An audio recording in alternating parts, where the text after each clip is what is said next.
अस्सलाम वालेकुम। Previous class में हमने करिकुलम इंस्ट्रक्शंस के बारे में डिटेल में पढ़ा, किन टेक्निक्स किन मेथड से करिकुलम को ट्रांजिट किया जा सकता है। फिर ये भी हमने पढ़ा कि वो डिपेंड करता है अप्रोच पर, आप किस अप्रोच से जा रहे हैं। लर्नर सेंटर्ड अप्रोच है तो आप फ्लेक्सिबल मेथड्स को अडॉप्ट करेंगे, प्रोग्राम्ड इंस्ट्रक्शंस आप लेंगे, पर्सनलाइज्ड सिस्टम ऑफ इंस्ट्रक्शंस पे जाएंगे आप। अगर एक्सपीरियंशियल लर्निंग सेंटर्ड है तो आप सिमुलेशन पे चले जाएंगे। ये सारे मेथड्स मैंने आपको बता दिए हैं। यानी करिकुलम को बना लिया, उसको हमने डिज़ाइन डेवलप कर लिया, फिर इंस्ट्रक्शंस में हम बात कर रहे थे कि अब ऐसा फेज आ गया है जिसमें हम इसको एक्चुअल क्लासरूम में इम्प्लीमेंट करने जा रहे हैं। फिर मीडिया क्या रहेगा, उस टीचर जो ट्रांजेक्ट करने जा रहा है किस मीडिया के थ्रू, किस चैनल के थ्रू वो कंटेंट वो एक्सपीरियंस जो रखी है उसमें वो उन बच्चों तक पहुंचाएगा जिनके लिए वो करिकुलम बनाया गया है। आज हम क्या पढ़ने जा रहे हैं वो है academic approach, academic approaches to curriculum and instruction. उसके बाद हम कुछ और अप्रोचेस पढ़ेंगे, अप्रोचेस टू एवेल्यूएशन, किसकी एवेल्यूएशन, करिकुलम की यहाँ पर होगी। और बाद में फिर हम कुछ करिकुलम एवेल्यूएशन मॉडल्स पढ़ेंगे। तो शुरू करते हैं आज की class, that's approaches curriculum and instruction. Approaches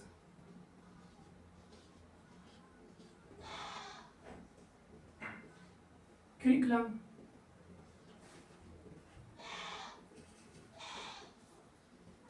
and instructions।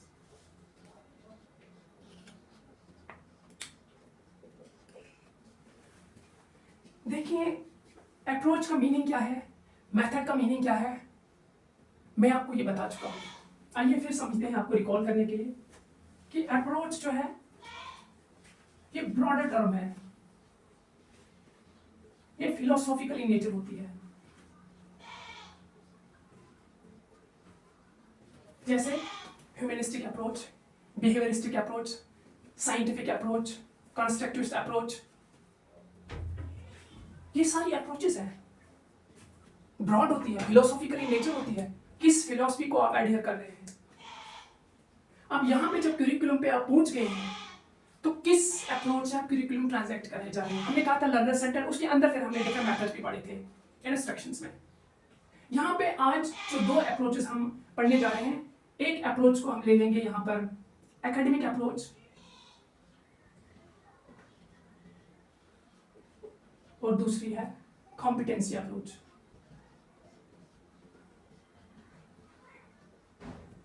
क्या है ये एकेडमिक अप्रोच और क्या है ये कॉम्पिटेंसी अप्रोच। एकेडमिक अप्रोच जो है it's just like subject centered curriculum. You all must be familiar with the concept. What subject centered curriculum means to you? Sir, it's something in which teacher is act as an authority. Then the main focus is on the cognition, the domain, that's cognition. Other जो domains हैं psychomotor affective domain, उस पर ज्यादा focus नहीं दिया जा रहा है, सिर्फ कॉग्निशन पर। मेमोराइजेशन, रीजनिंग, एनालाइज कैसे चीजों को कर रहे हैं, इंफॉर्मेशन जो आपको मिल रही है, इन चीजों पर फोकस दिया जाता था। वैसे जैसे सर ये रिलेटेड, जैसे मुझे ऐसा लग रहा है, वेल अगर आप ऐसा सोचते हैं तो किसी हद तक आप ठीक सोच रहे हैं।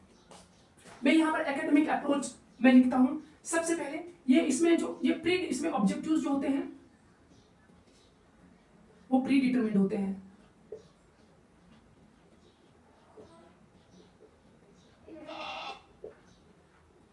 आपने पहले ही ऑब्जेक्टिव्स चुन लिए हैं, जैसे कि हमने डिफरेंट मॉडल्स में पढ़ा है कि पहले ही हम ऑब्जेक्टिव्स चुन लेंगे। ऑब्जेक्टिव मेरा ये है कि टीचर जो है, प्यूपिल टीचर जो है, they should be able to integrate ICT while giving instructions, while transacting the curriculum. If this is the objective, then content will be added to the curriculum accordingly. अब यहाँ पे ऑब्जेक्टिव्स प्री डिटरमिन्ड होंगे, हमने हासिल क्या करना है, जैसे मैंने इस एग्जांपल में बता दिया कि वो इस काबिल होना चाहिए कि to teach student through ICT. और इसमें क्या होगा, ऑब्जेक्टिव्स प्री डिटरमिन्ड होंगे, ये स्ट्रक्चर्ड होगी और इसमें जो सीक्वेंस और कंटेंट का सीक्वेंस बड़े अच्छे से होगा। इसके मेन प्रोपोनेंट कौन है? इसके प्रोपोनेंट्स हैं एक जॉन ड्यू है, देन मॉरिसन। अभी बताता हूं ये कौन है, जॉन ड्यू कौन है, मॉरिसन कौन है, BOD बोर्ड। इनका जो वर्क है उनकी जो थ्योरीज हैं उन पर ये बेस्ड है। जॉन ड्यू को आपको पता होगा प्रैग्मेटिज्म में उनका बहुत बड़ा कंट्रीब्यूशन है, जो एक्सपीरियंशियल लर्निंग पर बात करते हैं। फिर उसी एक्सपीरियंशियल लर्निंग, उसी प्रैग्मेटिज्म पर फिर प्रोग्रेसिव एजुकेशन का कॉन्सेप्ट आ गया।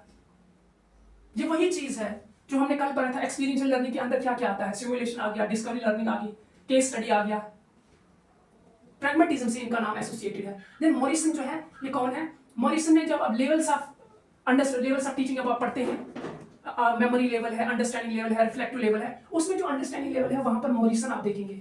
रिफ्लेक्टिव लेवल में हार्ड टू बिग वो कुछ मॉरिसन, उसमें जो आपसे सवाल है उसमें जो मेमोरी लेवल है उसको किसने दिया है? If you know then comment. And Bob ने ज्यादा कहा कि सोशल नॉलेज होना चाहिए। ये इसके मेन प्रोपोनेंट है। और इसके आगे क्या है, इस एकेडमिक अप्रोच में कंटेंट को स्ट्रक्चर में रख दिया, इनके बेस पे ये इसको इनकी थ्योरीज के बेस पर है, ये स्ट्रक्चर्ड होगा, सीक्वेंस्ड वे में कंटेंट को रखा जाएगा। और इसने तीन कहीं जो फैक्टर्स हैं, किन चीजों को मेन फैक्टर्स इसने माना है। एक को इसने एक लर्नर को मानते हैं, टीचर को और सोसाइटी। एकेडमिक अप्रोच ने कहा इनसे डेटा लिया जाएगा, इनके अकॉर्डिंगली ही करिकुलम को ट्रांजैक्ट किया जाएगा, इनके अकॉर्डिंगली ही जो आप एक्सपीरियंसेस रख रहे हैं वो इनके अकॉर्डिंगली, इनकी क्या नीड्स है उस सोसाइटी, उस कॉन्टेक्स्ट में सोसाइटी किन वैल्यूज को चेरिश कर रही है, वही वैल्यूज रिफ्लेक्ट करनी चाहिए हमारे करिकुलम में। उसके बाद ये जो अप्रोच है इसने ज्यादातर, ये मैं पहले भी बता चुका हूं, कॉग्निशन पे फोकस किया है। किस पर किया है? कॉग्निशन। सर कॉग्निशन तो है, एक और हमारा होता है वो है अफेक्टिव डोमेन। उसके बारे में इसका क्या कहना है? एक साइकोमोटर भी होता है सर, ये जो इस पर इसका फोकस कम रहा है क्योंकि ये मेमोरी पे करेगा। कॉग्निशन में क्या आता है? आपका मेमोरी आता है, आपका थिंकिंग आता है, आपकी रीजनिंग आती है, आप किस वे से एनालाइज कर रहे हैं चीजों को, ये कुछ ये जैसी चीज आती है। एक इंपॉर्टेंट क्वेश्चन मैं आपको पूछने जा रहा हूं, ये एनालिटिकल पेपर जितने भी होते हैं असिस्टेंट प्रोफेसर एग्जाम के, वहां पूछा जा चुका है, पूछा जा सकता है कि आप बताएं, दो टेस्ट हमने पढ़े, एक नॉन रेफरेंस टेस्ट है, दूसरा क्राइटेरिया रेफरेंस टेस्ट है। बताओ इस एकेडमिक अप्रोच में कौन सा टेस्ट यहां लग सकता है? ये आपसे मैं सवाल करता हूं, आगे मैं दूंगा इसका जवाब, but you think about it. अब दूसरी साइड से हम चले जाएंगे, यहां कॉम्पिटेंसी अप्रोच जो है वो 2 प्रिजम्पशंस पर बेस्ड है। वो 2 प्रिजम्पशंस क्या है?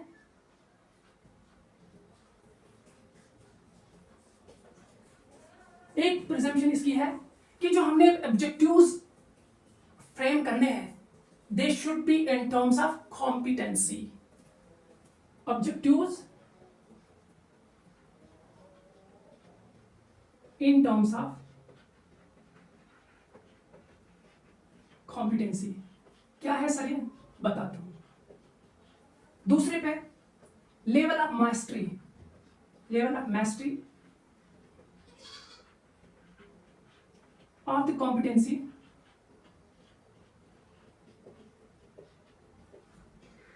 is defined।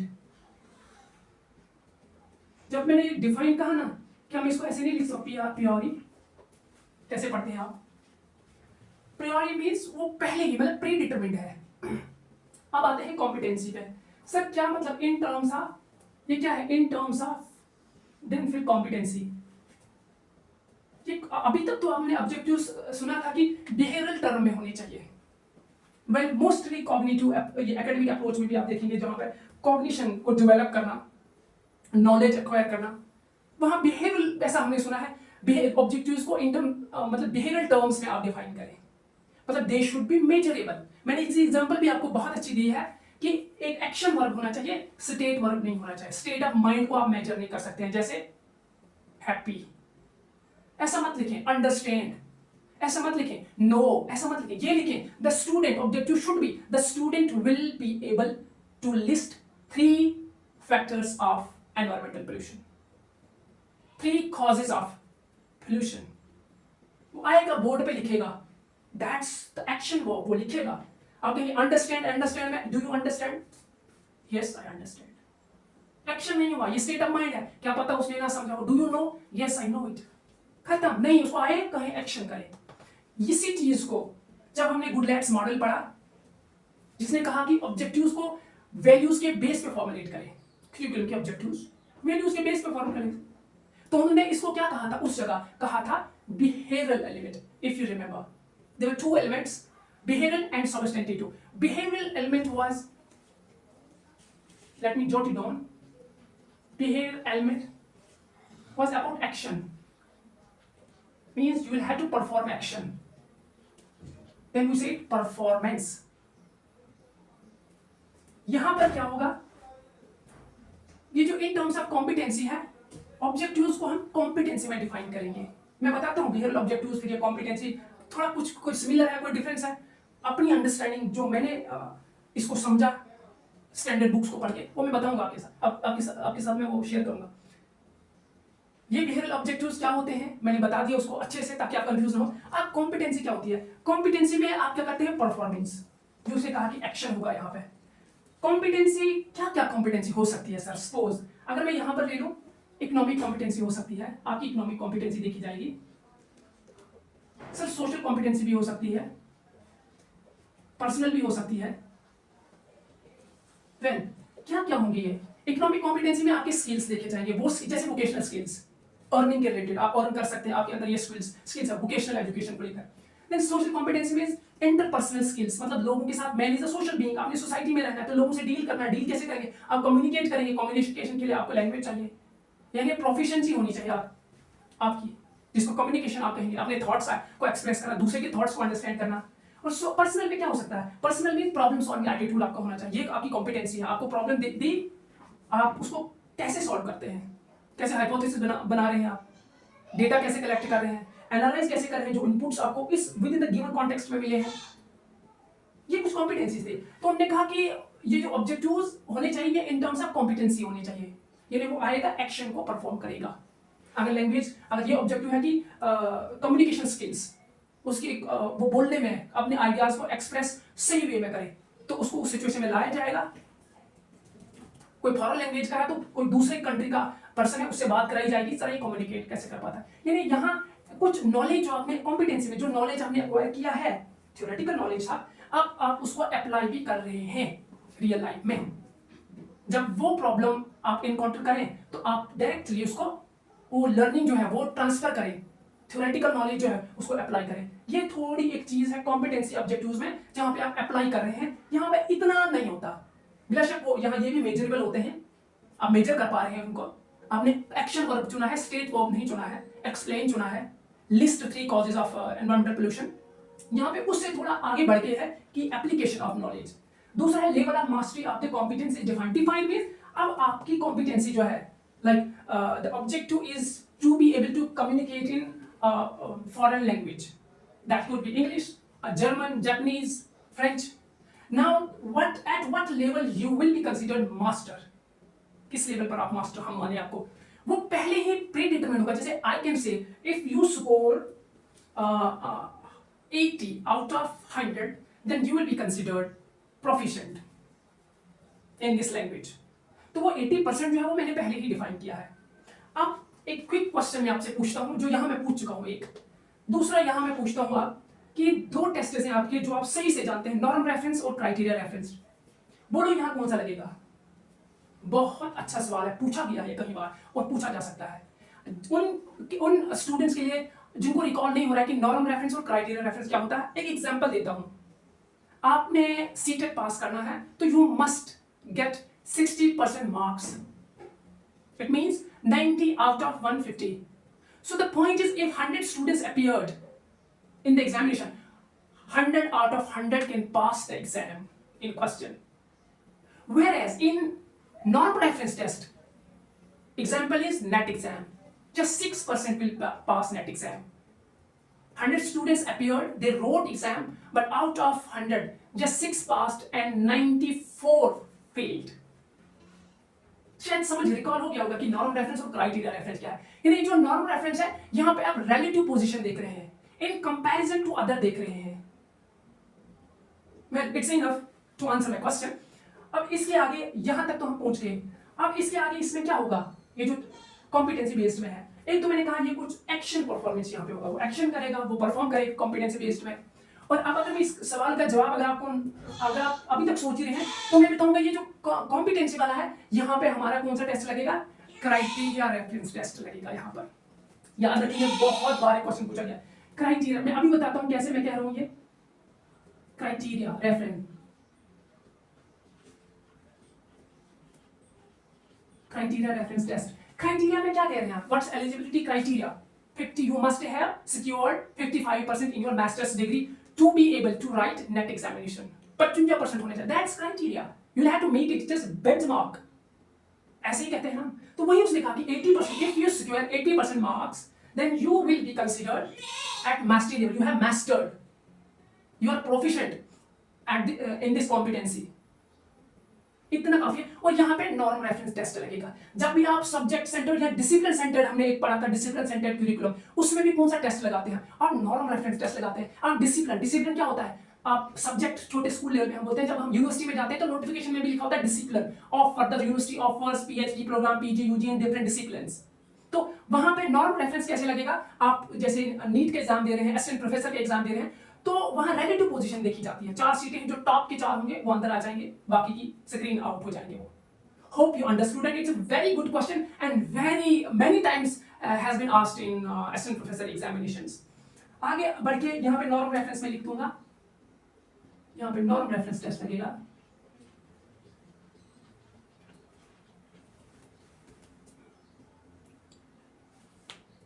इसके आगे हम अब चलते हैं ये जानने के लिए कि अब ये कुछ अप्रोचेस हमने देखी, अब इससे आगे हम बढ़ेंगे, वो हम समझेंगे कि क्यूरिकुलम को डिजाइन कर लिया हमने, डेवलप कर दिया हमने, इंप्लीमेंट भी कर दिया। हाइपोथेटिकली हम बना रहे हैं, जैसे हमने तो सिर्फ ये पढ़ी ये पेजेस, हम डिजाइनर नहीं हैं, लेकिन एज्यूम करते हैं जैसे हम ही हैं।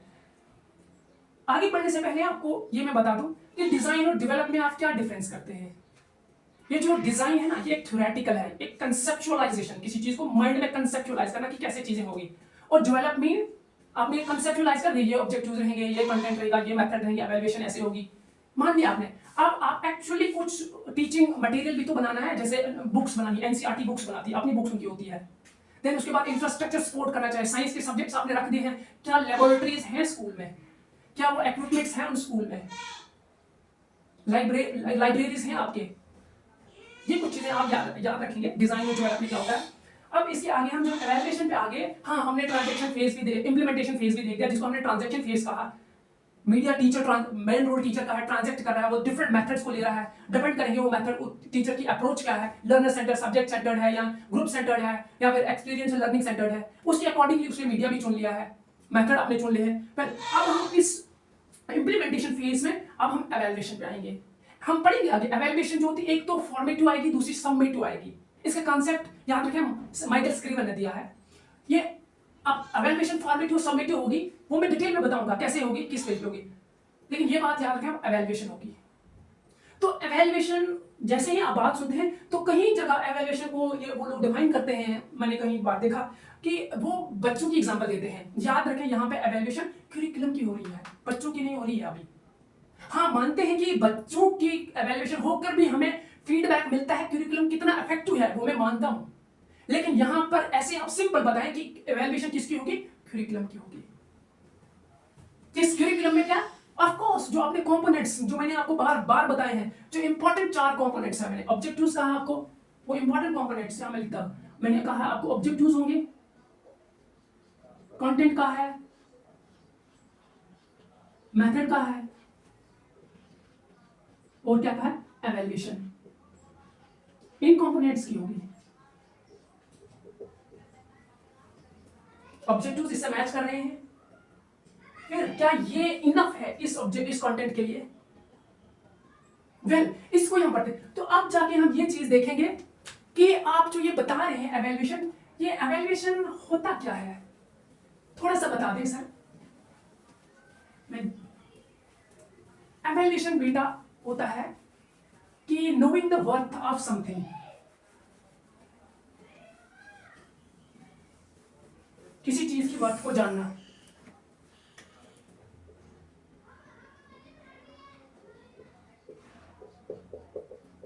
एवेल्यूएशन किसकी? क्यूरिकुलम की। Knowing the worth of something,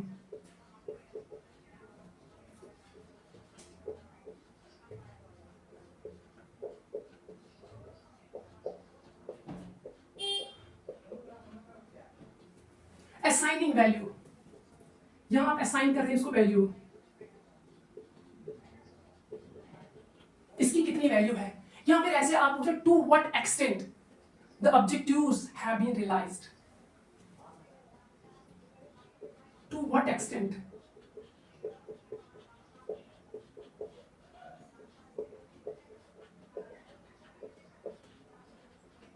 have been realised. Sir किस हद तक हमने ऑब्जेक्टिव्स को रियलाइज किए हैं। मैं कुछ रिकॉल करा दूं आपको कि जब ये हमने कंपोनेंट्स इसके पढ़े, इंपॉर्टेंट कंपोनेंट्स, तो मैंने उसमें आपको क्या बताया है कि ऑब्जेक्टिव से स्टार्ट होंगे। आप प्रोग्राम बना रहे हैं, डिजाइन डेवलप कर रहे हैं, किसी लेवल पे बनाए, स्कूल लेवल पे बनाए या UG level, PG level, technical education, medical education के लिए, तो उस प्रोग्राम को जो 2 साल का, 3 साल का है, जितने साल का आप बना रहे हैं, उसके कुछ ऑब्जेक्टिव्स होंगे कि इस एक्सपीरियंसेस को लेकर बच्चा किस काबिल होना चाहिए। टीचर के लिए कहेंगे इस काबिल होना चाहिए कि आईसीटी को इंटीग्रेट करे वो क्लास में, ही मस्ट बी एबल या he will be able after doing this programme to use teaching skills to transact the content effectively. ये कुछ ऑब्जेक्टिव्स हो सकते हैं। तो हर प्रोग्राम के ऑब्जेक्टिव्स होते हैं। यही कह रहे हैं हम यहाँ पे, किस हद तक हमने वो ऑब्जेक्टिव्स रियलाइज किए। अब ऑब्जेक्टिव्स तो आपका ये हो गया कि वो आईसीटी को इंटीग्रेट करना चाहे टीचिंग में, स्मार्ट बोर्ड उसको आना चाहिए यूज करने, अपलोड कैसे करते हैं, क्विज, ऑनलाइन क्विज कैसे करना है उसको, लर्निंग मैनेजमेंट एलएमएस, उसमें कैसे कंटेंट को अपलोड करना है, अपनी वीडियोस कैसे अपलोड करनी है। ठीक है मान, फिर बाद में इन ऑब्जेक्टिव्स को आप मैच करेंगे या मैच किया जाएगा किसके साथ? Actual outcomes. Actual outcomes means अब आप एक्चुअली कितना हासिल किया है, कितने ट्रेन हैं आप, कर पा रहे हैं आप आईसीटी को इंटीग्रेट अपनी टीचिंग में। अगर आप कर पा रहे हैं, it means there is congruence, जो आप चाह रहे थे, जो इंटेंडेड गोल्स थे, वही एक्चुअल आउटकम भी है। तो हम ये कहेंगे इफेक्टिव है करिकुलम, मजेदार है। अगर नहीं तो हम इसको कुछ चीजें डिलीट करेंगे, कुछ चीजें इसमें ऐड करेंगे, या कोई ना कोई अमेंडमेंट इसमें होगी। ये सब ऑब्जेक्टिव्स के लिए मैं बता रहा था कि ये जो to what extent objectives have been realised, इसीलिए एवैल्यूएशन होगी। और एवैल्यूएशन अब आगे जाकर अगर हम देखेंगे, ये एवैल्यूएशन जो है ये इंटीग्रल पार्ट है, ये कोई बाहर से पार्ट नहीं आया। यहां मैं और लिखूं क्या है वो ऑब्जेक्टिव्स। सर ऑब्जेक्टिव्स आपने कहा इंपॉर्टेंट कंपोनेंट्स में आता है, और कंटेंट भी कहा सर आपने, ठीक है बेटा कहा होगा। देन आपने कहा था सर मेथड्स, सर मॉडल्स में आपने कहा था ये लर्निंग एक्सपीरियंसेस, इसी को कहेंगे वो लर्निंग एक्सपीरियंसेस। और सर लेकिन गुडलैंड मॉडल जो है उसमें आपने कहा था लर्निंग अपॉर्चुनिटीज। वेल बाद में क्या कहा था हमने? एवैल्यूएशन। कहा कि ये एवैल्यूएशन जो है ये इंटीग्रल पार्ट है इसी का, क्यूरिकुलम का, ये अलग नहीं है। अब एवैल्यूएशन के लिए हम कहां पर आ जाएंगे, कैसे पता चलेगा ये प्रोग्राम जो है बीएड प्रोग्राम हमने ले लिया ये कितना इफेक्टिव है। सपोज फॉर इंस्टेंस हम बीएड प्रोग्राम को ले लेते हैं, उसका करिकुलम हम देख रहे हैं, स्कूल लेवल का, अभी हम स्कूल लेवल पे बात कर लेकिन ये ले। अब ये चीज जो है हमें कैसे पता चलेगी? हम क्या करते हैं, एक सबसे पहले हम करते हैं किस लेवल पर इसकी एवैल्यूएशन, स्टूडेंट लेवल पर एवैल्यूएशन ऑफ स्टूडेंट्स, फिर हम करेंगे evaluation of institutions, students evaluation of institutions, evaluation of programme, और फिर एवैल्यूएशन ऑफ पर्सोनल। ये स्टूडेंट्स की एवैल्यूएशन अब कैसे होगी सर? आपने उनको एक टेस्ट दिया, टेस्ट में देखा, जैसे अगर हम हाँ आपने टेस्ट दिया, उस टेस्ट में देख रहे हैं बच्चे कितना स्कोर कर रहे हैं। अगर ये एवेल्युएशन में ये जो ऑब्जेक्टिव्स होंगे ना वो प्री डिटरमिन्ड होंगे, जैसे डेवलपमेंट में प्री डिटरमिन्ड थे कि ये चीज उसने रियलाइज करनी है, तो यहाँ आप देखेंगे ना वो ऑब्जेक्टिव्स वही रहेगा ना। तो यहाँ आप फिर देखेंगे कि क्या वो बच्चा 80% स्कोर कर रहा है, उसको टेस्ट दिया गया, अगर उसने 80% स्कोर किया इट मीन्स मास्टरी उसने किया है सब्जेक्ट में, उसको नॉलेज है, करिकुलम ठीक है, स्टूडेंट लेवल पे कर रहे हैं। दूसरा इंस्टीट्यूशन लेवल पे, इंस्टीट्यूशन लेवल का देखा जाएगा कि उनका स्ट्रक्चर क्या सपोर्ट कर रहा था करिकुलम को ट्रांजैक्ट करने में। लेबोरेटरीज हैं, साइंस स्ट्रीम तो पढ़ा रहे हैं बच्चों को, वो इक्विपमेंट्स हैं वो लेबोरेटरीज में। उस प्रोग्राम में क्या देखा, प्रोग्राम तो पूरा ओवरऑल हो गया, उसमें जितने एक्सपीरियंसेस रखे हैं उससे क्या ट्रांसफॉर्मेशन आई उस लर्नर में, उस पीपल टीचर में, फ्यूचर टीचर में, टीचर ट्रेनिंग्स में। तो पर्सनल मींस जो फैकल्टी मेंबर्स होते हैं जिनका एक्चुअल काम है इंप्लीमेंट करना, उनकी यहाँ पर एवेल्युएशन होगी, वो कितने इफेक्टिव है, उनकी टीचिंग से इसमें कितना ट्रांसफॉर्मेशन देखने को मिला। इन्होंने ये जो इंस्टीट्यूशन लेवल पर जो लेबोरेटरीज वगैरह थी कितने अच्छे से इनको एडमिनिस्टर किया है, चीजों को कितने अच्छे से कोऑर्डिनेट किया है, इसमें टेस्ट होगा। फिर आगे जाके ये कुछ इस लेवल पर एवेल्युएशन होगी। अब इससे थोड़ा आगे हम बढ़ेंगे तो एक सवाल मन में आएगा, किसके, मेरे, आपके, ऑफ कोर्स जो भी एवेल्युएटर होंगे वो ट्रेंड होते हैं, वो उनकी कमेटी होगी, करिकुलम डिजाइन और डेवलपमेंट की एक कमेटी होगी, उसमें जो एक्सपर्ट बैठे हैं। तो एवेल्युएशन में करने से पहले ये सवाल जरूर आएंगे उनके जहन में। वो सवाल क्या होंगे, एक इंट्रिंसिक होगा, question related to intrinsic evaluation.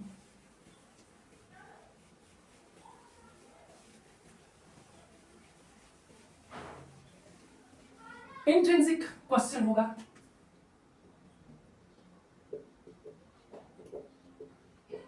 मैं बताता हूं आपको ये डिटेल में होता क्या।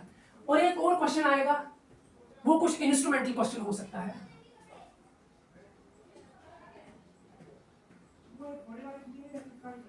इंस्ट्रूमेंटल हो सकता है, देन कंपैरेटिव हो सकता है,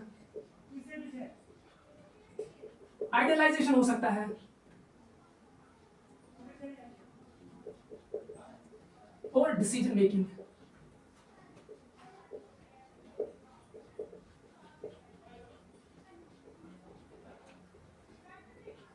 ये इंट्रिंसिक क्या है सर, एक बार मैंने कहा था, मेरी वीडियो देख ले, बहुत अच्छे से समझ आएगा कि आपने जो जो 4 कंपोनेंट्स लिखे हैं, अब एवेल्युएशन में आप क्या करेंगे।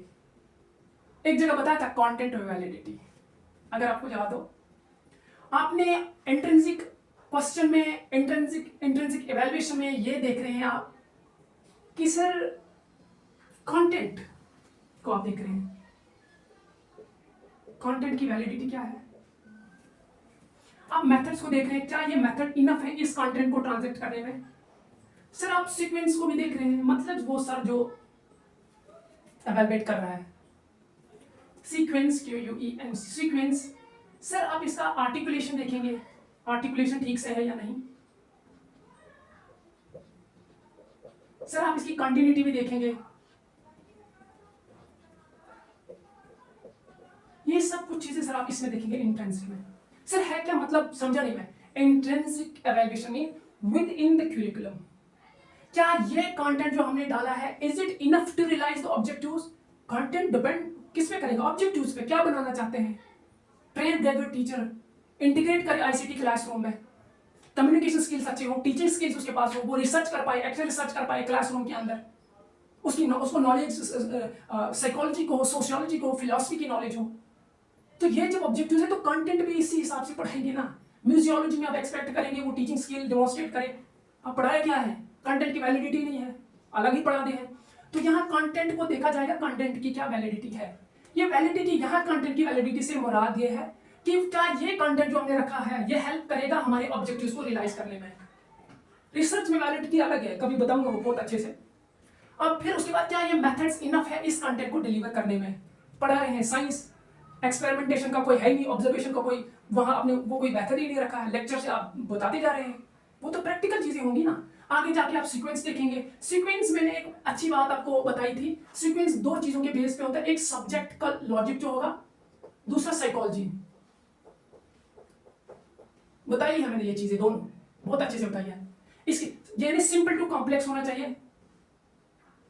है ना, नोन टू अननोन होना चाहिए, ऐसे सीक्वेंसिंग होती है ना। ये सीक्वेंसिंग वाली साइकोलॉजिकल प्रिंसिपल या मैगजीम्स ऑफ टीचिंग हम इनको बताते हैं, उसके बेस पे। देन आर्टिकुलेशन, डिफरेंट सब्जेक्ट के बीच में क्या इंटररिलेटेडनेस है, ये फिर मैंने बताया था, ये हॉरिजॉन्टल भी हो सकता है, वर्टिकल भी हो सकता है।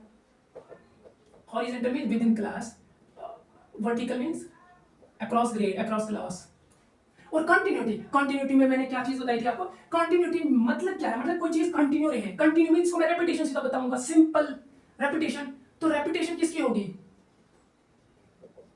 सर? रेपिटेशन जो होगी वो कॉन्सेप्ट्स की होगी जो आप पढ़ा रहे हैं, लीनियर इक्वेशन पढ़ा रहे हैं आप, नंबर सिस्टम पढ़ा रहे हैं सर आप, है ना। इक्वेशन की रेपिटेशन यहां पर होगी। क्या रेपिटेशन सर? समझी नहीं मैं। ठीक है, मैं आपको ये बात बता दूं,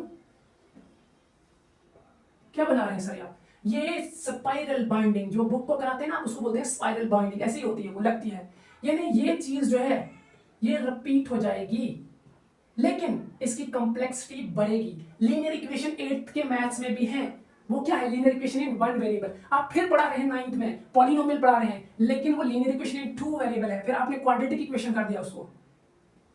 है तो इक्वेशन ही, लेकिन इसकी कॉम्प्लेक्सिटी बढ़ती जा रही है। आप पढ़ा रहे हैं मेटल और नॉन मेटल पढ़ा रहे हैं, फिर आगे जाके आप क्या पढ़ा रहे हैं, एसिड, बेसिस, सॉल्ट्स।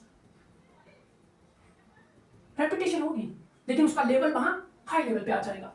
ये वही कंटिन्यूटी है। इंस्ट्रूमेंटल, इंस्ट्रूमेंटल में क्या क्वेश्चन हमारे होंगे, इंस्ट्रूमेंटल में हमारे क्वेश्चन होंगे, इसको मैं ऐसे लिखूंगा, टारगेट ऑडियंस। रिसर्च में आपने पढ़ा होगा टारगेट ऑडियंस, यानी ये करिकुलम किन के लिए बनाया गया है। इसीलिए आप देखेंगे आज जो करिकुलम डिजाइन किया जा रहा है स्कूल लेवल पर, post 2020 NEP 2020, then there are 4 stages, foundational, preparatory, middle and secondary. आईटेक में उसके अकॉर्डिंगली ही टीचर को ट्रेन किया जा रहा है। Early childhood care and education, उसके लिए अलग से उन्होंने 2021 में पोस्ट एनईपी 2020 एक करिकुलम फ्रेमवर्क बनाया है। Do you hope you understand. Target audience कौन है वहां पर, किन के लिए बना रहे हैं हम, वो जो आगे डॉक्टर्स बनना चाह रहे हैं, असिस्टेंट प्रोफेसर बनना चाह रहे हैं, टीचर्स बनना चाह रहे हैं, या कोई और वोकेशनल एजुकेशन, कौन है वो लोग। फिर कंपैरेटिव में आप क्या करेंगे, यहां पे आप कंपैरिजन करेंगे, किसके बीच में सर कंपैरिजन होगा। कंपैरिजन में आप एक वोकेशनल एजुकेशन ले लें,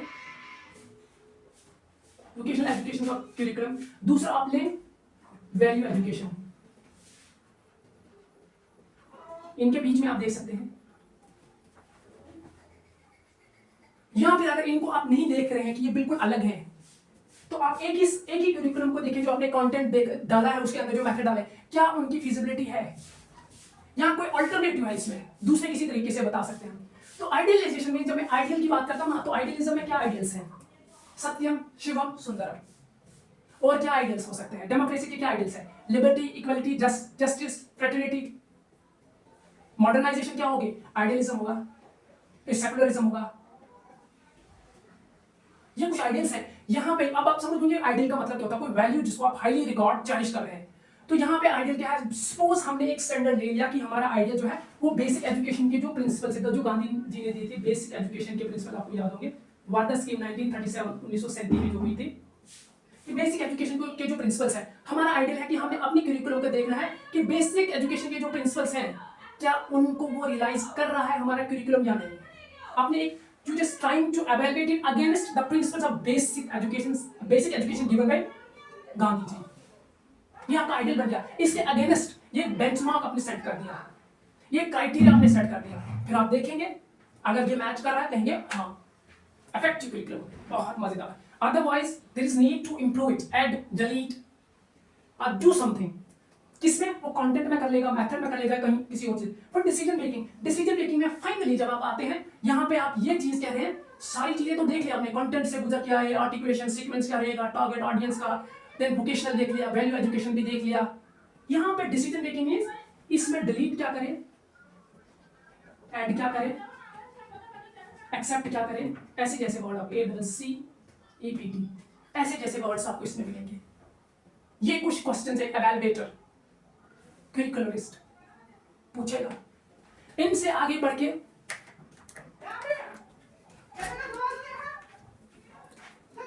हम कुछ अप्रोचेस पे आएंगे कि approaches to curriculum evaluation.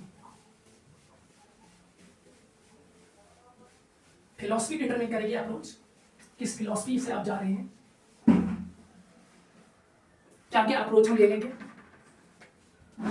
Approaches to evaluation, पहली अप्रोच में लेता हूं साइंटिस्टिक।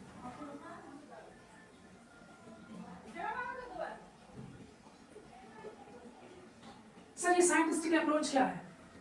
ये साइंटिस्टिक आप एक एक्सपेरिमेंटेशन जैसा है, यानी फिर भी नहीं, अगर आप ऐसा कहेंगे सर हमने जितने एक मॉडल्स पढ़े थे कुछ टेक्निकल थे और other ones were non technical.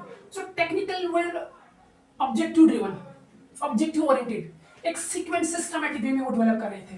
टेबा का ले लिया, टेलर का हमने ले लिया, सर हंकिंस का हमने ले लिया, कुछ सिस्टमैटिक वे में थे। ऑब्जेक्टिव्स उसमें पहले ये चीज, ये ऑब्जेक्टिव्स ये लाइक स्पेसिफाइड कर दिया था हमने। इस साइंटिस्टिक में क्या होगा, इसमें भी ऑब्जेक्टिव्स जो होंगे वो प्री डिटरमिन्ड होंगे, यानी प्री डिटरमिन्ड। हमने, मैं एग्जांपल दूं तो क्या ऑब्जेक्टिव था? ऑब्जेक्टिव ये था एवेल्युएशन का कि इस करिकुलम से गुजरकर जो टीचर ट्रेनिंग्स निकले हैं, प्यूपल टीचर निकले हैं, देखो इस कोर्स के बाद क्या वो सच में इंटीग्रेट कर पा रहे हैं टेक्नोलॉजी को टीचिंग में। पहले ऑब्जेक्टिव वहां पे डिटरमिन है। इस साइंटिस्टिक अप्रोच में सब्जेक्ट मास्टरी, इसमें सब्जेक्ट मास्टरी, इसमें आप प्री डिटरमिन्ड ऑब्जेक्टिव्स में आप अगर आप एवेलुएट कर रहे हैं तो एक एग्जांपल आप ये ले सकते हैं कि आपने प्री टेस्ट पोस्ट टेस्ट का नाम सुना है होगा रिसर्च में। आप यहाँ पे क्या कर रहे हैं प्री टेस्ट और पोस्ट टेस्ट में? जैसे बच्चों का लेवल पहले आने से पहले, किसी प्रोग्राम में आने से पहले ट्रीटमेंट, जिसको हम रिसर्च में वर्ड यूज करते हैं, ट्रीटमेंट देने से पहले क्या था उनका लेवल। फिर एक प्रोग्राम से गुजरते हैं, वो ट्रेनिंग दी जाती है, ट्रेनिंग के बाद उनको फिर टेस्ट लिया जाता है, तो उसको पोस्ट टेस्ट कहा जाता है। इस प्री टेस्ट आते वक्त फिर प्रोग्राम दिया, इंस्ट्रक्शन दी, उसके बाद एंड में कितना डिफरेंस है, क्या चेंजेस आई, उससे पता चलता है इफेक्टिवनेस। किसमें ज्यादातर हम रिसर्च में पढ़ते हैं टीचिंग वगैरह, यहां पे इफेक्टिवनेस करिकुलम की। करिकुलम में किसी प्रोग्राम में इनरोल होने से पहले बच्चों का प्रायर नॉलेज कितना था और उससे गुजरकर कितना बड़ा, कितने स्किल्स आए। इस चीज में आप ऐसा करेंगे। देन और इस साइंटिस्टिक अप्रोच में आप क्या करेंगे, जैसे जो डेटा होगा, ये डेटा आप क्या करेंगे, आप डेटा कलेक्ट करेंगे। फिर डेटा कलेक्ट करने के बाद आप डेटा एनालिसिस करेंगे। डेटा एनालिसिस किससे लेंगे, डेटा एनालिसिस कलेक्ट किससे करेंगे? ऑफकोर्स कुछ टूल्स होंगे। मेरे केस में शायद क्वेश्चनियर दे दिया मैंने स्टूडेंट्स को, उनसे फीडबैक ले रहा हूं। हाँ, यहां ज्यादातर क्योंकि ये ऑब्जेक्टिविटी है, इस मॉडल में ऑब्जेक्टिविटी है, ऑब्जेक्टिविटी, सो आप उसी हिसाब से टूल भी चुनेंगे। आप इसमें इंटरव्यू वाला केस जो है, केस स्टडी वाला वो नहीं, वो क्वालिटेटिव रिसर्च, ये क्वांटिटेटिव में ज्यादा था। इसमें ऑब्जेक्टिविटी है तो क्वांटिटेटिव, यानी क्वांटिटेटिव क्वेश्चन को हम ले लेते हैं। डेटा एनालिसिस करेंगे, टूल्स हैं आपके पास, और फिर आप डेटा एनालिसिस में क्या करेंगे, कौन सा डेटा? आप डेटा एनालिसिस में आप ये वो डिस्क्रिप्टिव डेटा लेंगे। क्या है डिस्क्रिप्टिव डेटा में sir? Mean, mode, median, standard deviation, mean deviation, quartile deviation, range, ये सब उसमें निकालते हैं ना आप। फिर उसके बाद आप डिस्क्रिप्टिव डेटा के बाद इन्फ्रेंशियल स्टैटिस्टिक्स में भी आप जाएंगे। इन्फ्रेंशियल स्टैटिस्टिक्स में भी जाएंगे, जिसमें आप टी टेस्ट की बात करते हैं। टी टेस्ट है, एफ टेस्ट है, काई स्क्वायर है, ये चीजें, इन चीजों से यानी आपने उसको ऑब्जेक्टिविटीज में इसके अंदर ले आई, यानी करिकुलम की एवेल्युएशन जो है वो ऑब्जेक्टिव होनी चाहिए। अब इसकी दूसरी साइड में दूसरी अप्रोच आ गई, उसने कहा वेल ठीक है, मान लिया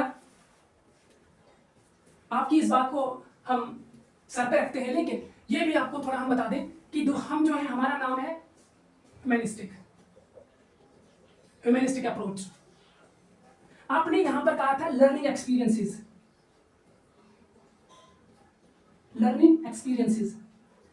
और हम यहां पर इनको कहेंगे लिव्ड एक्सपीरियंसेस पर हम देखेंगे।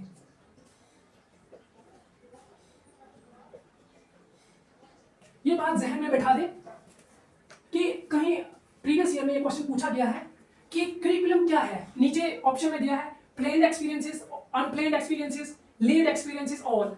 तो एनटीए ने लिव्ड एक्सपीरियंसेस को नहीं माना है, लेकिन मॉडर्न करिकुलम की जो डेफिनेशन है वो लिव्ड एक्सपीरियंसेस को भी मानती है।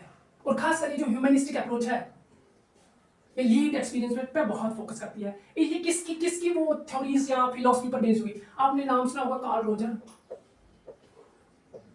इब्राहिम मास्लो। कौन सी दी थी इसने? नॉन डायरेक्टिव काउंसलिंग वाला। ये कौन, इसने कौन सी दी थी? Self actualisation, physical self esteem, physiological needs, ऐसी कैसी। वेल उन्होंने कहा लीड एक्सपीरियंसेस पे हम देखना चाहेंगे। ये नहीं आपने लर्निंग एक्सपीरियंसेस रखे फिर बाद में आप इनको मेजर करके एक स्कोर दे रहे हैं कि 80% बच्चों ने यहाँ पे स्कोर किया, इट मीन बिल्कुल सही है। ये यहाँ पे हम देखेंगे कि बच्चे जब इंटरेक्ट उस चीज से हुए तो उन्होंने उस चीज को कितना एंजॉय किया। यहाँ ये कह रहे थे हम ज्यादातर फोकस कॉग्निशन पे था, ज्यादातर फोकस कॉग्निशन में, लेकिन इन्होंने कहा affective what about the attitude, values. आप उनको को करिकुलर एक्टिविटी जो करा रहे हैं उसमें आप कॉपरेशन सिखा रहे हैं, respect for your opponents.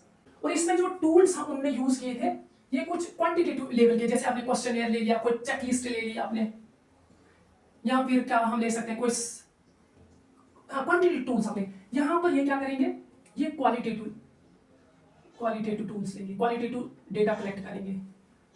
Qualitative जब लेंगे तो टूल्स क्या होते हैं रिसर्च में क्वालिटेटिव के, क्वेश्चनर देंगे, इंटरव्यू करेंगे, आप उनको इंटरव्यू करेंगे, ऑब्जर्वेशन, लिसनिंग, ये चीजें आप उनको करेंगे। जब आप ये क्वालिटेटिव, जैसे ये क्वांटिटेटिव में आएगा, ऑब्जेक्टिविटी इसमें आएगी, तो ये जब क्वालिटेटिव आ गया तो सब्जेक्टिविटी आ जाएगी। इसमें क्वालिटेटिव में सब्जेक्टिविटी आती है। सब्जेक्टिविटी जब आएगी इट मींस यहाँ पे इंटरप्रिटेशन, वो जो एवेलुएटर है उसकी इंटरप्रिटेशन, यानी वो चीजों को इंटरप्रेट करेगा, ना कि जज। डिफरेंस समझना, इंटरप्रेट और जज क्या है। जज मींस कॉन्स्टिट्यूशन है, उसकी प्रोविजन है, वो उस एक्ट को देखेगा, इस एक्ट में कोई ऐसी प्रोविजन है, अगर है तो आपके हक में आ जाएगा जजमेंट, नहीं है तो नहीं आएगा, क्योंकि उसको कॉन्स्टिट्यूशन जो लिखा है उसके दायरे में रहकर ही उसने कहना है। इसने इंटरप्रेट करना है, जज नहीं करना है, इंटरप्रेट करना है, मीनिंग देना है उन सिचुएशंस का, बच्चों ने कैसा फील किया। आगे सब्जेक्टिविटी पर, और ये जो अदर डोमेन्स हैं कॉग्निशन के अलावा, साइकोमोटर, अफेक्टिव डोमेन, उसको भी देखेगा। ये होलिस्टिक व्यू में ये देखेगा क्या चेंजेस आई हैं। इससे बढ़ के अब हम आगे बढ़ते, शायद इनफ है अंडरस्टैंड करने के लिए, मैंने इसको बहुत अच्छे से बता दिया, इतना काफी है एग्जाम के लिए और खासकर समझने के लिए। अब आगे हम इसको छोड़ के आगे बढ़ेंगे। हम ये जो इंट्रिंसिक एंड पे ऑफ है, साइंटिस्ट एंड ह्यूमनिस्टिक, अब इंट्रिंसिक पे आते हैं हम। इंट्रिंसिक एंड पे ऑफ, इंट्रिंसिक क्या है? एक वो जो क्वेश्चन उसने उठाया था इंट्रिंसिक क्वेश्चन, वहां पे जो मैंने एक्सप्लेनेशन दी है बस वही है। ये आप विद इन द करिकुलम देख रहे हैं चीजें, उसका कंटेंट क्या है, मेथड क्या है, क्या सीक्वेंस वे में है।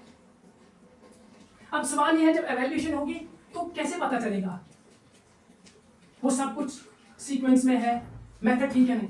जैसे आप इंप्लीमेंट कर रहे हैं एक ट्रायल बेस पर, छोटे से लेवल पे आप इंप्लीमेंट कर रहे हैं, जो स्कूल में जो टीचर्स हैं वो आपको फीडबैक देंगे कि आपने ये जो सब्जेक्ट बनाया है इसका कंटेंट का सीक्वेंस उतना अच्छा नहीं है, ट्रायल के बेस पे आप कर रहे हैं।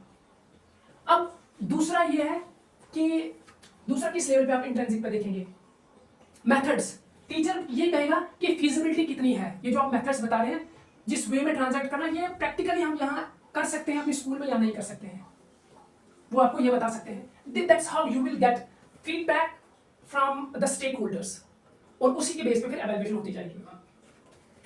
और पे ऑफ में क्या है? पे ऑफ का मतलब है आउटकम। आप रिजल्ट देख रहे हैं कि प्रोग्राम को इस प्रोग्राम से गुजरकर बच्चों में वो जो इनरोल्ड हुए थे उनमें कितना रिजल्ट आया, यानी ये कुछ क्वांटिटेटिव जैसी है। जैसे 80% स्कोर कर पा रहे हैं वो किसी लैंग्वेज कॉम्पिटेंसी टेस्ट में, अगर कर पा रहे हैं, आपने वो क्राइटेरिया रखा है तो बिल्कुल इफेक्टिव है ये। इस चीज को समझना, ये विद इन स्ट्रक्चर को देख रहा है, क्या स्ट्रक्चर सही है, आर्टिकुलेशन है, इंटीग्रेशन सही है एक चीज की दूसरी चीज के साथ, कोऑर्डिनेशन सही है, ये देख रहा है, एंड रिजल्ट प्रोडक्ट को देख रहा है ये। अब इसके बाद इतना काफी है इसमें, ये तो समझने के लिए बोल रहा हूँ। एक आता दूसरा है फॉर्मेटिव एवेल्यूएशन और समेटिव। इसका कॉन्सेप्ट कैसे है, यहाँ फॉर्मेटिव और समेटिव का माइकल स्क्रीवन ने, ये कौन है, ये वही है जिन्होंने ये कहा था, ये वही है जिन्होंने कहा था कि गोल फ्री मॉडल, आगे हम पढ़ेंगे उसको। इस फॉर्मेटिव और समेटिव एवेल्यूएशन में, फॉर्मेटिव एवेल्यूएशन जब करिकुलम की होगी तो वो बनाते वक्त होगी, व्हाइल ड्यूरिंग डिजाइन डेवलपमेंट या इंप्लीमेंटेशन भी। और समेटिव मींस एंड में, समेटिव का होता ही है मतलब एंड में होगा इसका एवेल्यूएशन। फॉर्मेटिव में क्या होगा, फॉर्मेटिव में ड्यूरिंग, जैसे आपने कोई प्रोग्राम आप उसको डिजाइन कर रहे हैं तो करिकुलम डेवलपमेंट की जो कमेटी होगी, जो एक्सपर्ट बैठेंगे वो आपको ये बताते जाएंगे क्या आपका कंटेंट मैच कर रहा है ऑब्जेक्टिव्स के साथ, क्या इस कंटेंट को ये मेथड्स इफेक्टिव है ट्रांजैक्ट करने के लिए।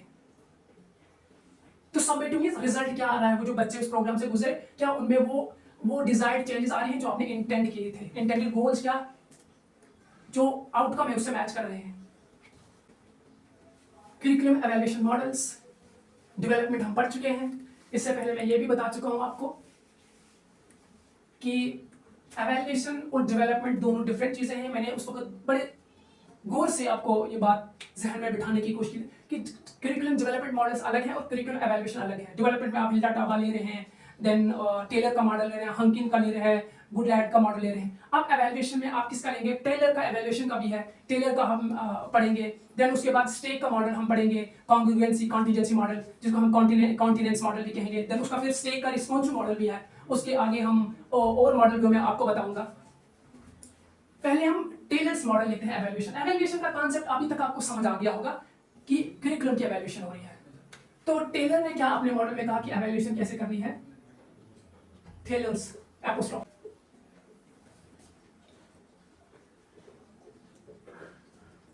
broad goals and objectives।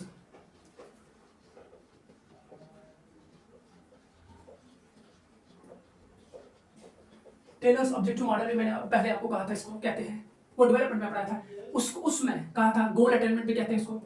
दूसरे नंबर पे उसने कहा ये broad objectives, broad goals and objectives लेके फिर क्लासिफाइंग ऑब्जेक्टिव्स दूसरे नंबर पे।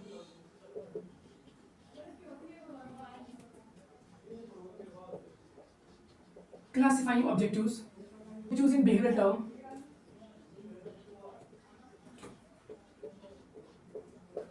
इन बिहेवियरल टर्म। अभी तक आप वाकिफ हो चुके होंगे कि ये क्या है, ये बिहेवियरल टर्म। आप डेवलप करें या सिलेक्ट मेजरमेंट टेक्निक्स, आपने मेजर करना है ना रिजल्ट को, किस टेक्निक से आप करेंगे, क्वांटिटेटिव क्वालिटेटिव टूल क्या होगा आपका। और लास्ट में है comparing data with comparison, comparing data with objectives, stated objectives. ये चीजें आप कर लेंगे, इसमें ज्यादा समझाने की कुछ है नहीं, because I explain each and everything. It shouldn't be big deal for you to understand these things. Stake's responsive model,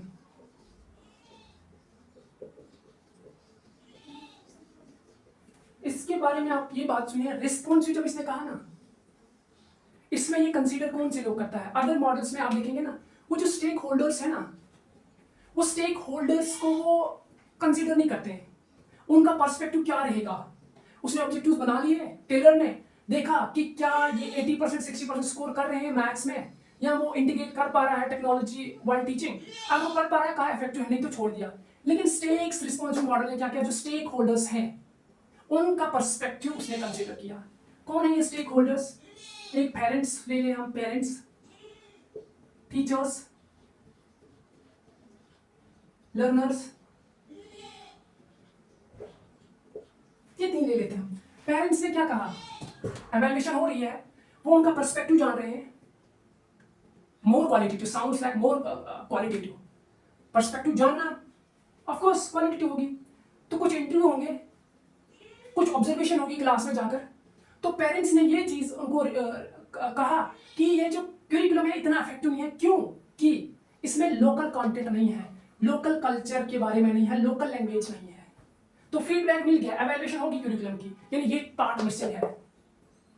किसके बेस पर हुआ ये एवेल्युएशन? स्टेक होल्डर्स के पर्सपेक्टिव्स। टीचर ने क्या कहा? टीचर ने कहा कि आपने जो ये कंटेंट कहा है डिलीवर करने के लिए, इसमें हमें कुछ इक्विपमेंट्स की जरूरत है, वो हमारे पास नहीं है। हमारे पास लेबोरेटरीज नहीं है, एक्सपेरिमेंट जहां पे हम कंडक्ट करवाएं, थ्रू एक्सपेरिमेंटेशन हम सिखा सके साइंटिफिक फैक्ट्स। तो लर्नर ने इनको क्या कहा? लर्नर ने ये कहा होगा कि थ्योरी जो है वो ज्यादा है, प्रैक्टिकेबिलिटी इसका कुछ है नहीं, हम बोर हो जाते हैं इसमें। यानी इनके पर्सपेक्टिव को कंसीडर करके फिर उस करिकुलम में एक्सेप्ट या डिलीट या कोई और चीज अमेंड किया जाएगा। इसका दूसरा भी है जिसमें उसने कहा था कॉन्ग्रुएंस कॉन्टिजेंसी मॉडल। उसमें क्या कहा कॉन्टिजेंस कॉन्ग्रुएंसी मॉडल में? Congruence contingency, congruence contingency model में उन्होंने कहा कि आप तीन चीजों को ले लें, एक antecedent,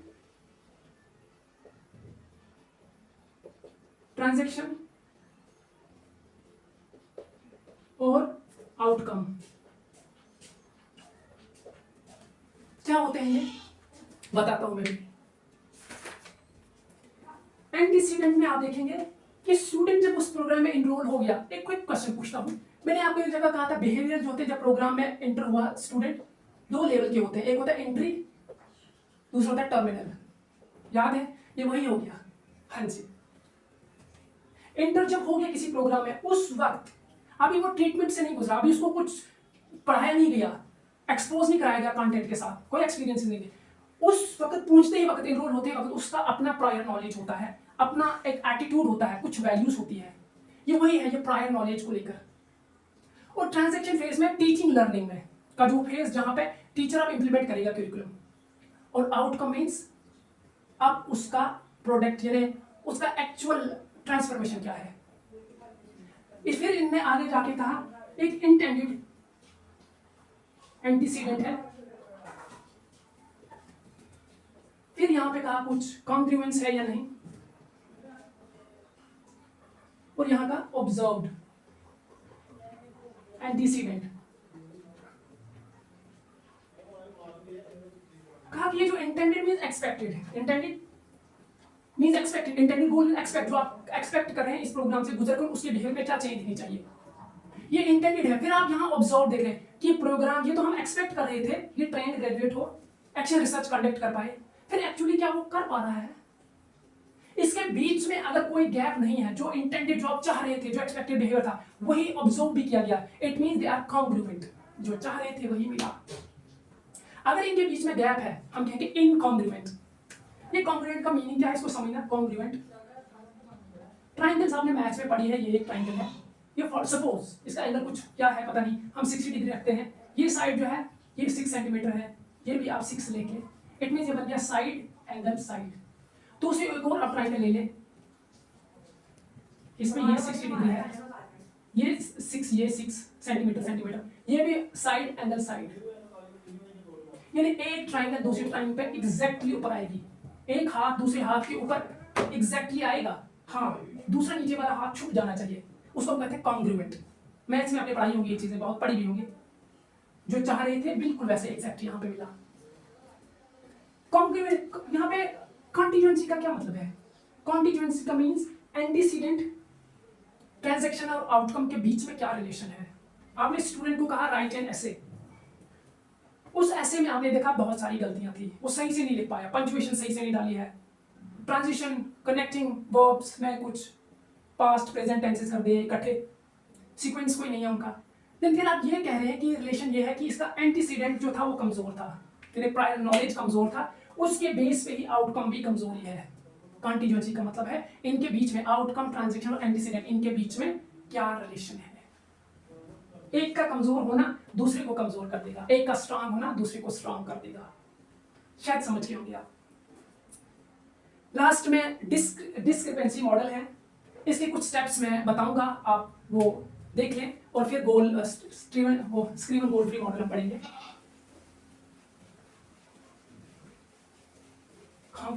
discrepancy model,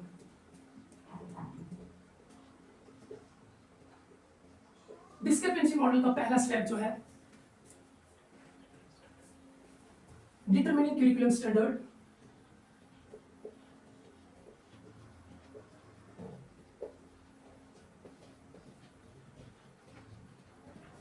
DRD, determining standards, और लास्ट वाला इसका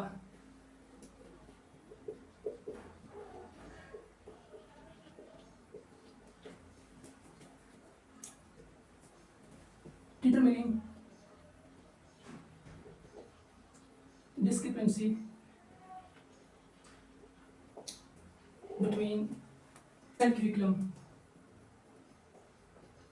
जो आपने स्टैंडर्ड रखा है उसके बीच में और करिकुलम के बीच में जो स्टैंडर्ड सेट किया था, क्या इसके बीच में कोई डिस्क्रिपेंसी है। सेम लाइक अगर आप उसको एनालिटिकली देखेंगे तो ये मतलब आपका इंटेंडेड जो एंटीसीडेंट है, इंटेंडेड गोल जो था, क्या आउटकम से वो मैच कर रहा है। अगर नहीं कर रहा है तो इट मींस यहाँ पर डिस्क्रिपेंसी है। मैच किससे कराएंगे, स्टैंडर्ड जो आपने सेट किया था।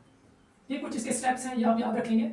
दिया किसने है इसको डिस्क्रिपेंसी मॉडल, इसको दिया है माल्कोम ट्रोवस, MALCOL, माल्कोम ट्रोवस, ये याद रखना। उसका वो रिस्पॉन्सिव मॉडल है कॉन्ग्रुएंस कॉन्टिजेंसी मॉडल, उसको स्टेक ने दिया है। लास्ट में हम डिस्कस करेंगे आप कि स्क्रीवन ने, ये स्क्रीवन वही है जिन्होंने फॉर्मेटिव और समेटिव असेसमेंट का कॉन्सेप्ट दिया है। इन्होंने एक मॉडल दिया जिसका है गोल फ्री मॉडल। गोल फ्री है, यानी कोई गोल ही नहीं है। टेलर ने तो कहा गोल है, ऑब्जेक्टिव्स को आप सेट करें। साइंटिस्टिक अप्रोच वो तो कह रही है गो ऑब्जेक्टिव्स हम रखें, बिहेवियरिस्ट ऑब्जेक्टिव्स रखें, उससे हमें डायरेक्शन मिलेगी। स्क्रीवन ने कहा गोल फ्री, कोई गोल ही नहीं है। जो एवेल्युएटर होगा उसको पता ही नहीं होगा करिकुलम का क्या गोल था। वो जाकर स्टूडेंट की क्लास में स्टूडेंट से इंटरेक्ट हो, टीचर से इंटरेक्ट हो, ऑल द स्टेक होल्डर्स, उनसे बात करें, कुछ सर्वे करें, उसके बाद फिर ये देखें कि इस करिकुलम ने एक्चुअली किया क्या है, ना कि इसको क्या करना चाहिए था। Hope you understood it. It's जो टेलर ने कहा, जो उसके बिल्कुल अपोजिट जाता है। तो इतना सारा इसका याद रखेंगे, ये भी काफ़ी है। फिर से यही कहूँगा लास्ट में कि अगर आपको मेरी क्लास अच्छी लगी, मेरा पढ़ाना एक्सप्लेनेशन पार्ट अच्छा लगा, कोई चीज़ नई जो आपको सीखने को मिली यहाँ पर, तो do hit the like button, subscribe to my channel and share it with your friends. Thank you and thank you for watching.